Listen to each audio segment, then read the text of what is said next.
Hello, my name is Scott Fromey and welcome to the Backwoodsman Institute. Well, today what I'm doing is I am actually harvesting trees for fence posts.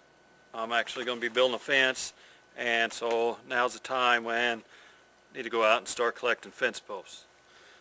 In my area, the three most common species of tree used for a fence post is cedar, black locust, and sassafras. So those are the three species that I'm really going to be harvesting and collecting and getting ready for fence posts. Like I said, cedar, black locust, and sassafras. I have a limited supply of cedar and a limited supply of black locust. But however, I do have a lot of sassafras, and so a majority of my posts are going to be sassafras. So what I'm doing is I'm going out along my field edges mostly and looking for those three species of tree and selecting, a fence post size tree, minus the bark of it would be a fence post size tree. And I want a good, maybe straight piece that's about 8 to 9 feet long. And that's what I cut them, 8 foot minimum. I like to go a little longer just because if I go through a swale or something, I want a little taller post. And I go through and I trim my posts off anyways. It just looks better if, randomly they'll be put high. And at the last thing that I do after I've got my fence up is I'll cut them uniformly and nice and straight and make it look nice and pretty. And when I cut it, I'm going to slope the tops off anyway so the water stands on top of the posts. So like I said, a little longer doesn't hurt anything. So as long as they're 8 to 9 feet, that gives me something to work with. So right now, like I said, I'm going through, I'm just cutting, it's winter time, sap's down, and right now I'm just going through and cutting my trees down and cutting them, into size. And I'll either going to debark them in the woods or I'll take them back up home and peel the bark off when I get up there.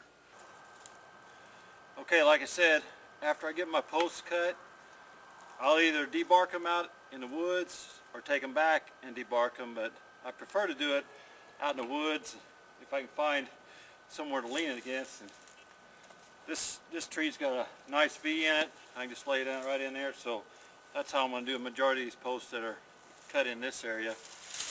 And what I'm going to use is a draw knife. And I'm just going to peel the bark on down.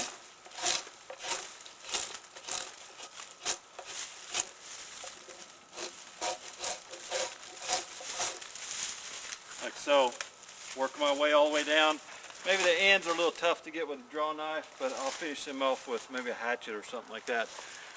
You can use whatever you have. Like I said, if you don't have a draw knife, this is a draw knife for those that you guys don't know what a draw knife. It works like this. It's got a sharp blade on it, and it works pretty good as far as removing the bark off the post.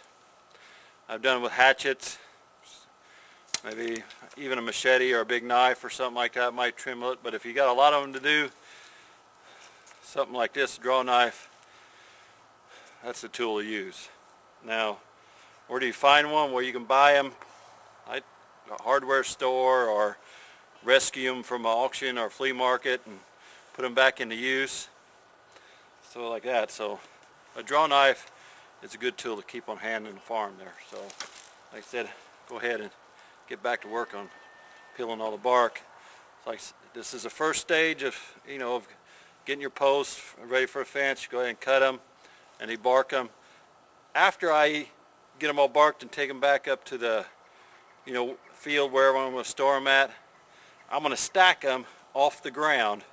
I'll use some of this off-fall pieces, and I'll keep them off the ground, and I'll crisscross them. I'll put a layer one way and then I'll cross them the other way, leaving enough air gaps in between, which you'll have enough air gaps going around a round log.